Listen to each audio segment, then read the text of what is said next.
नमस्कार, सियासी गलियारा देख रहे हैं आप। आपके साथ मैं हूं साकिर सुमन। सियासी गलियारे में एक बार फिर से वक्त हो चला है कि प्रदेश के सियासी हालात से हम आपको रूबरू कराएं, बताएं कि आखिर पॉलिटिकल टेम्परेचर किस तरीके से ऊपर और नीचे जा रहा है। और लगातार हम ये बताने की कोशिश करते हैं कि किस रास्ते सियासत की कौन सी गली कहां तक पहुंच रही है। तो चलिए एक बार फिर से करते हैं शुरुआत सियासी गलियारे की, और अगले आधे घंटे तक रहिए हमारे साथ और जानिए हरियाणा में सियासत किस तरीके से आगे बढ़ रही है।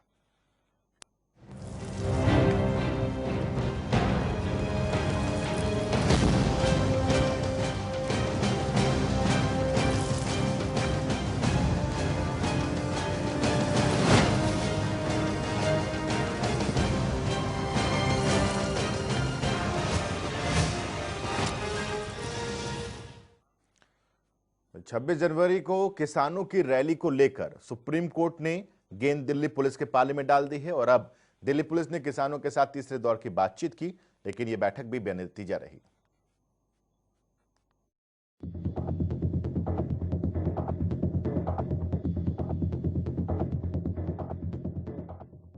छब्बीस जनवरी यानी कि गणतंत्र दिवस। पूरा देश और दुनिया ये जानती है कि इसी दिन भारत का संविधान लागू हुआ था, और इसी संविधान के तहत हर किसी को अपनी बात रखने का अधिकार मिला, अपनी मांगों के लिए प्रदर्शन और धरने का अधिकार मिला, और वही अधिकार किसान मांग रहे हैं।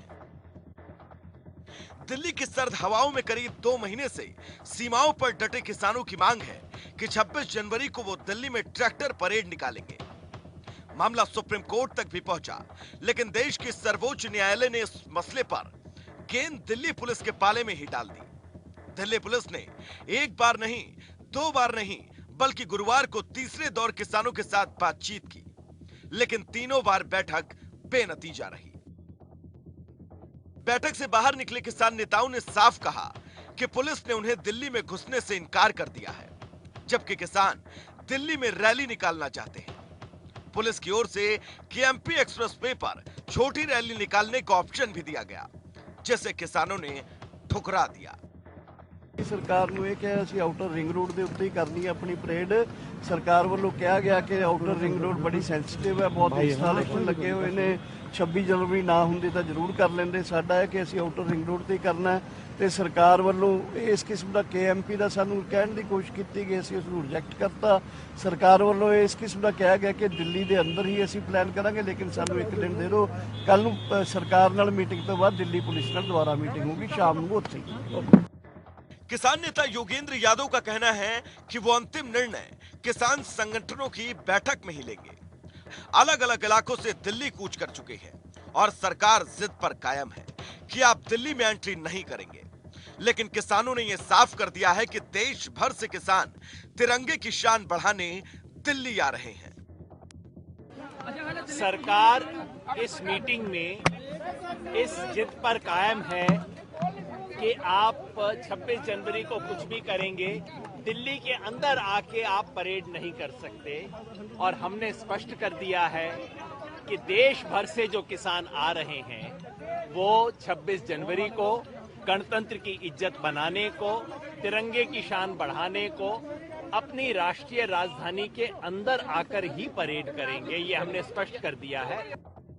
दरअसल बैठक में सिर्फ दिल्ली पुलिस शामिल नहीं थी, हरियाणा और यूपी पुलिस भी किसानों के साथ बातचीत में शामिल थी। लेकिन किसानों की दो टूक है कि रैली होगी और दिल्ली में। सरकार इस बात पे अड़ी है कि वो रिंग रोड पे हमें नहीं करने देंगे परेड, और हम इस बात पे अड़े हैं कि हम वहीं करेंगे, इससे ज्यादा कुछ नहीं। कृषि कानूनों पर गतिरोध खत्म नहीं हो रहा। पहले सरकार और किसानों में बात नहीं बन पा रही थी, और अब यही मसला दिल्ली पुलिस और किसानों के बीच भी पैर पसार रहा है। दिल्ली पुलिस एंट्री के लिए मना कर रही है तो किसान जिद छोड़ने को राजी नहीं है। ब्यूरो रिपोर्ट, जनता टीवी। अब सवाल यही है कि दिल्ली पुलिस अपनी तरीके से दलील दे रही है, तर्क दे रही है कि अगर दिल्ली के अंदर किसानों का ये ट्रैक्टर मार्च, ट्रैक्टर रैली अगर निकलती है तो फिर कानून व्यवस्था, लॉ एंड ऑर्डर, यातायात व्यवस्था, इन तमाम चीज़ों को संभाल पाना दिल्ली पुलिस के लिए बहुत मुश्किल होगा। हालांकि दूसरी तरफ किसान लगातार यही बात कर रहे हैं कि वो दिल्ली के अंदर किसी भी तरीके से अव्यवस्था का आलम पैदा नहीं करना चाहते। वो ये कह रहे कि हमें एक सड़क दे दीजिए, हम शांतिपूर्ण तरीके से अपनी रैली निकालेंगे, ये ट्रैक्टर रैली, और उसके बाद वापस चले जाएंगे। लेकिन मतभेद लगातार बढ़ता चला जा रहा है और एक बार फिर से जो बैठक हुई पुलिस और किसानों के बीच, उस बैठक में कोई नतीजा निकल नहीं पाया। सुप्रीम कोर्ट पहले ही स्पष्ट कर चुका है कि इस पूरे मसले पर दिल्ली पुलिस को फैसला करना है कि क्या किसानों को इजाजत देनी है या नहीं देनी है। इधर कृषि कानूनों को लेकर इंडियन नेशनल लोकदल के नेता अभय चौटाला ने सरकार पर हमला बोला और किसानों के समर्थन में ट्रैक्टर यात्रा निकाली।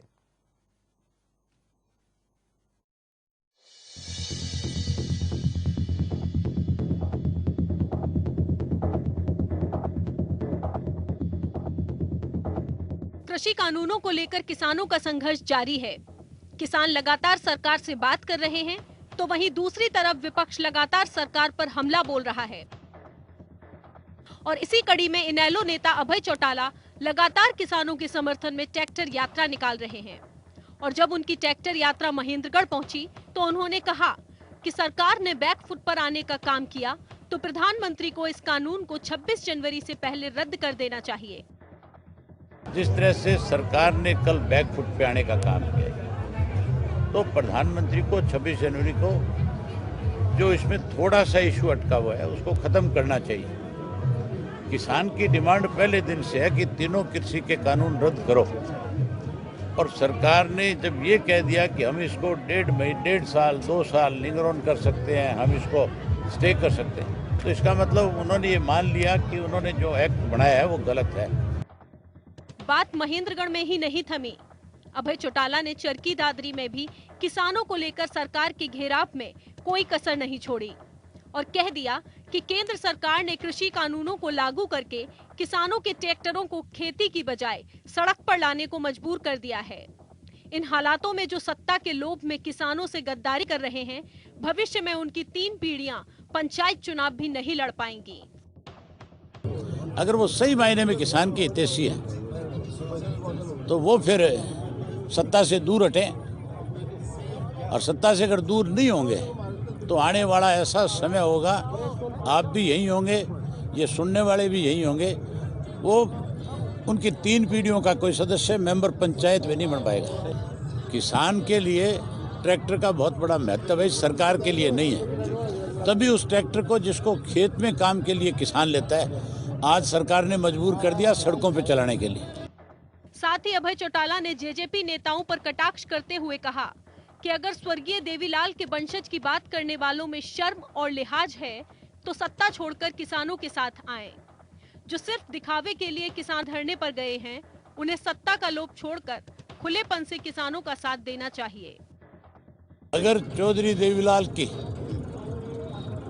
बात वंशज की करते हैं, वंशज बनना तो बहुत बड़ी बात है चौधरी देवीलाल का। अगर थोड़ी सी भी कोई लिहाज और शर्म चौधरी देवीलाल के प्रति उनके मन में है तो उनको सरकार को, सत्ता को छोड़ करके किसान के साथ आकर के बैठना चाहिए। किसान लगातार अपनी समस्याओं को लेकर सरकार से बात कर रहे हैं और लगातार किसान आंदोलन को तेज भी कर रहे हैं। वहीं सरकार भी इस आंदोलन को खत्म करने के लिए हर संभव प्रयास कर रही है, लेकिन आंदोलन अभी भी खत्म नहीं हुआ है। महेंद्रगढ़ से सुशील शर्मा और चरखी दादरी से विजय डिंडोरिया की रिपोर्ट। किसानों के मसले पर किसानों का साथ देते हुए अभय चौटाला और साथ ही साथ कटाक्ष करते हुए भी वो नजर आए, और जिस तरीके से उन्होंने जननायक जनता पार्टी को कटाक्ष किया उस पर और उसको कटघरे में खड़ा किया, वो एक बहुत ही अहमियत रखने वाला बयान, क्योंकि सीधे तौर पर उन्होंने कहा कि जो लोग आज किसानों के साथ नहीं आ रहे, अपनी सत्ता को छोड़कर नहीं आ रहे, उनके आने वाली 3 पीढ़ियां पंचायत का चुनाव भी नहीं जीत पाएंगी। इस तरह की बातें लगातार सामने आ रही हैं और लगातार ये ट्रैक्टर मार्च भी चौटाला की तरफ से निकाला जा रहा है। इधर हरियाणा बीजेपी संगठन को मजबूती देने के लिए बीजेपी प्रभारी विनोद तावड़े हरियाणा के दौरे पर आए और विधायकों समेत जिला अध्यक्षों से भी उन्होंने 1-to-1 चर्चा की। 3 दिवसीय ये दौरा उनका, और तीनों दिन अलग अलग अधिकारी, कभी विधायक, कभी कार्यकर्ता, इन तमाम लोगों से मुलाकात उन्होंने की। 1-to-1 भी बातचीत की है और सबके सामने भी चर्चा हुई है।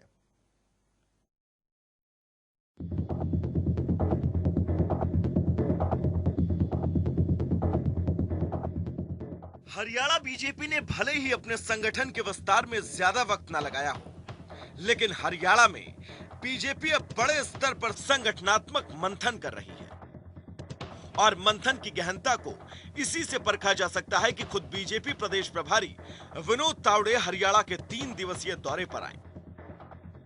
गुरुवार को भले ही तावड़े के दौरे का आखिरी दिन था, लेकिन लगातार 3 दिन हरियाणा बीजेपी से जुड़ी सभी जानकारियां उन्होंने हासिल की। विनोद तावड़े जब हरियाणा निवास पहुंचे तो उनके साथ बीजेपी प्रदेश अध्यक्ष ओपी धनखड़ भी मौजूद थे और आते ही विनोद तावड़े ने अपना एक्शन मूड ऑन कर लिया और पहले ही दिन बीजेपी के विधायकों के साथ 1-to-1 बैठक की और इस बैठक के दौरान सरकार के कामकाज का फीडबैक लिया गया। दिन ढलने के बाद जब अगली सुबह हुई तो विनोद तावड़े ने वक्त जाया नहीं किया और अपने हरियाणा दौरे को रफ्तार देते हुए दूसरे दिन विधायकों और मंत्रियों से मुलाकात करना शुरू किया। तमाम विधायकों से अलग अलग ग्रुप में बैठक की।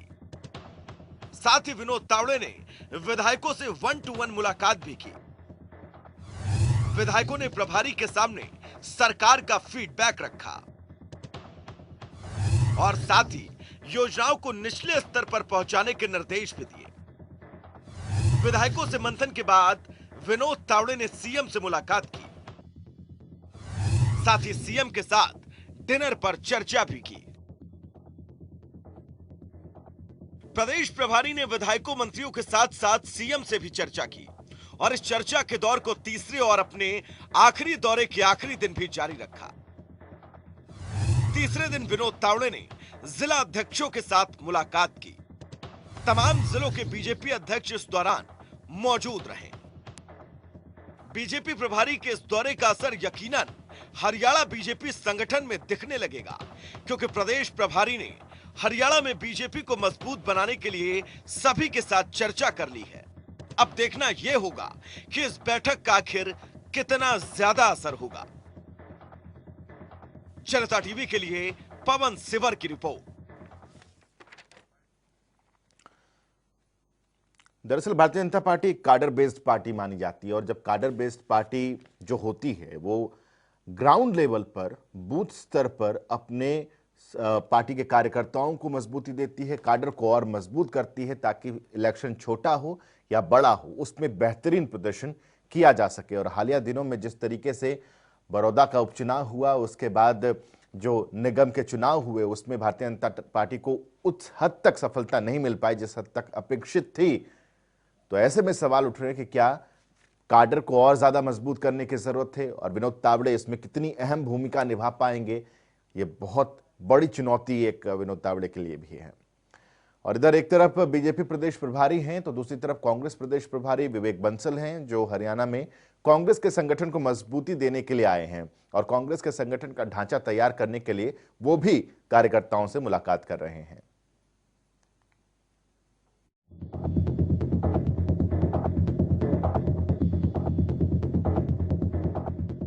कांग्रेस में संगठन विस्तार पर सवाल तेजी से उठने लगे थे, लेकिन अब हरियाणा कांग्रेस संगठन विस्तार के लिए तैयारियां तेजी से कर रही है, क्योंकि कांग्रेस के हरियाणा प्रभारी विवेक बंसल और हरियाणा कांग्रेस अध्यक्ष कुमारी सैलजा इसको लेकर कार्यकर्ताओं से लगातार संपर्क साध रहे हैं। कुरुक्षेत्र में भी कार्यकर्ताओं की मीटिंग ली गई। उससे पहले सर्किट हाउस में बंद कमरे में कार्यकर्ताओं के साथ रूबरू हुए। हरियाणा कांग्रेस प्रदेश प्रभारी विवेक बंसल पिछले 2 दिन से इस तरह के कार्यक्रम कर रहे हैं ताकि संगठन को और मजबूत किया जा सके। जो लोग गुटबाजी का शिकार हुए हैं और प्रतिभा होते हुए भी सामने नहीं आ सके, उन्हें चिन्हित किया जा सके और जल्दी से जल्दी संगठन को खड़ा किया जा सके। सिर्फ राजनीतिक लड़ाई है, इस देश की संप्रभुता की भी लड़ाई है। इस देश को कैसे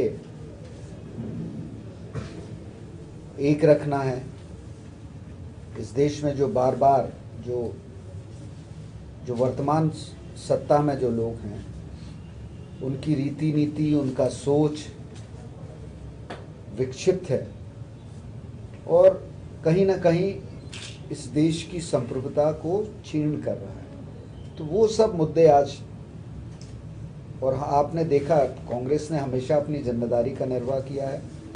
वही किसान आंदोलन पर बोलते हुए कहा कि कांग्रेस पार्टी शुरू से ही किसानों के साथ खड़ी है और जब तक ये 3 काले कानून वापस नहीं लिए जाते तब तक किसानों का आंदोलन इसी तरह से जारी रहेगा। विवेक बंसल ने कहा कि वो पूंजीपतियों के विरोध में नहीं है, लेकिन ऐसा नहीं होना चाहिए कि किसानों को खत्म कर कुछ लोगों को ही देश का मालिक बना दिया जाए। चुनौतियां इस देश पे वास्तविकता के संकट के बादल हैं। कहीं ना कहीं एक जो सामाजिक ताना बाना है, वो चाहे वो किसानों के आज आंदोलन की बात हो, जो किसान 62 करोड़ किसान कृषि से जुड़ा हुआ है, आज उसके अस्तित्व पर प्रश्न चिन्ह लग गया है। वो आशंकित है, भयभीत है, अपने भविष्य को लेके महसूस कर रहा है कि पूंजीपतियों के की ओर उसको धकेला जा रहा है। ये सब चीज़ें हैं, मुद्दे हैं। आज किस तरीके से 60 दिन होने को आए और किसान आज सड़कों पर बदहाल है। वो सरकार जो कहती है कि सबका साथ सबका विकास, क्या किसान आज जिस तरीके से है, जिस सरकार ने कहा कि हम जिस समय शासन में आना था, आदरणीय प्रधानमंत्री जी ने बड़े बड़े वादे किए थे कि इनकी आय को दुगना करा दिया जाएगा, स्वामीनाथन रिपोर्ट को लागू किया जाएगा। आज मात्र 2016 से और 20 तक किसान की आय में वृद्धि मात्र 3% की हुई है। अपने संबोधन में हरियाणा प्रदेश अध्यक्ष कुमारी सैलजा ने कहा कि कार्यकर्ताओं को ज्यादा से ज्यादा सरकार के साथ डटकर मुकाबला करना है और संघर्ष भी करना है।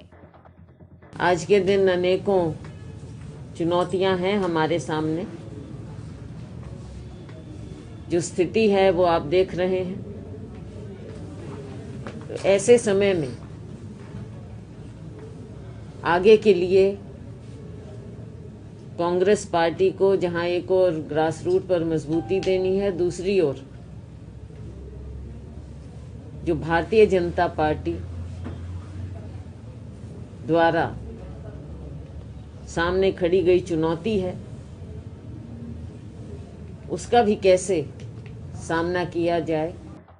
कांग्रेस सब संगठन के ढांचे को मजबूत करना चाहती है, क्योंकि लगातार संगठन विस्तार ना होना कांग्रेस को कटघरे में खड़ा कर रहा था। आए दिन लोग सवाल उठा रहे थे, लेकिन अब इन बैठकों के बाद क्या कांग्रेस अपने संगठन के ढांचे को मजबूत कर पाएगी, इसका इंतजार सबको है। जनता टीवी के लिए कुरुक्षेत्र से रणदीप रोड की रिपोर्ट।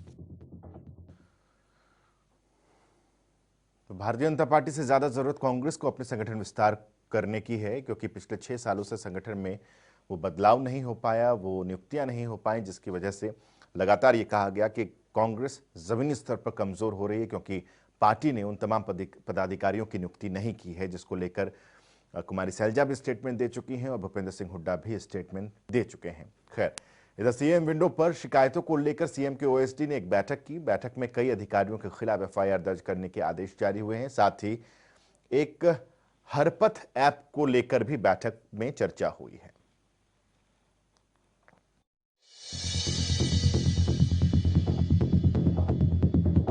मुख्यमंत्री तक अपनी बात पहुंचाने के लिए लोग सीएम विंडो का इस्तेमाल करते हैं और इसी को लेकर मुख्यमंत्री मनोहर लाल के निर्देश पर एक बैठक हुई। बैठक के बाद सीएम के ओएसडी भूपेश्वर दयाल ने जानकारी देते हुए बताया कि CM window, social media tracker और हरपथ ऐप को लेकर बैठक में चर्चा की गई।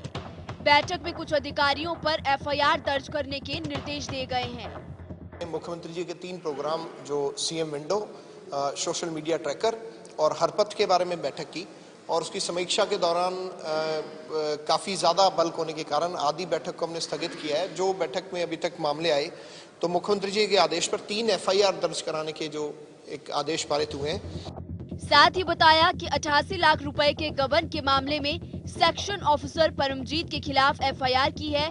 जो झज्जर का मामला है, 20,37,000 रुपए के गबन को लेकर एग्रीकल्चर विभाग एसएससी के डीए अनूप कुमार, अकाउंटेंट योगेश कुमार, सहायक गुरबख्श सिंह के खिलाफ एफआईआर की है। एक 88 लाख रुपए के गबन के मामले में जो कि प्रधानमंत्री आवास योजना का है, उसमें अर्बन लोकल बॉडी के सेक्शंस ऑफिसर हैं श्री परमजीत जाखड़, उनके विरुद्ध एफआईआर दर्ज करवाने के लिए गबन की और उसकी रिकवरी करने के लिए आदेश माननीय मुख्यमंत्री जी की ओर से किए गए हैं। एग्रीकल्चर विभाग का रिव्यू करते हुए एफएससी जो ब्रांच होती है इनकी, उसमें डिस्ट्रिक्ट मैनेजर हैं श्री अनूप कुमार गाचरी, और अकाउंटेंट है योगेश कुमार और असिस्टेंट है गुरबख्श सिंह, उनके विरुद्ध 20,37,000 का गबन सिद्ध होने पर और इसकी आगामी कार्रवाई पुलिस को देते हुए एफआईआर दर्ज करा के वसूली के भी आदेश पारित किए गए हैं। एग्रीकल्चर विभाग में फर्जी बिल बनाकर खरीद करने को लेकर एएई जसवीर सिंह, एजीओ नीरज सिंह पर करोड़ों के फर्जी बिल बनाने और क्लेम करने को लेकर मिली धांधली पर एफआईआर दर्ज की गई है। एग्रीकल्चर विभाग के assistant agriculture engineer Shri Jaswinder Singh, जो कि सिरसा में पोस्टेड थे, और एडीओ एफआई नीरज सिंह और नवभारत सीड्स में फर्जी बिल बनाने के बारे में और एक ही बिल से बार बार कई करोड़ रुपए का विड्रॉल करने के बारे में मुख्यमंत्री जी के आदेश पर एफआईआर दर्ज कराने के निर्देश किए गए हैं। सीएम विंडो पर शिकायत करने के बाद शिकायत की जांच आरोपित अधिकारियों को ही देने के मामले पर सॉफ्टवेयर डेवलप किया गया है, जिसके माध्यम से आने वाले 15 दिनों के बाद ये समस्या पूरे तरीके से खत्म हो जाएगी और आरोपित अधिकारी को दोबारा उस मामले की जांच आने वाले समय में नहीं मिल पाएगी। जनता टीवी के लिए चंडीगढ़ से पवन सिवर की रिपोर्ट। तो इसी के साथ सियासी गलियारे में आज के लिए बस इतना ही। कुछ और अहम खबरों के साथ कल दोबारा आपके सामने हाजिर होंगे। अभी के लिए बस इतना ही। एक छोटे से ब्रेक के रुक रहे, ब्रेक के बाद भी खबरों का सिलसिला लगातार जारी रहेगा।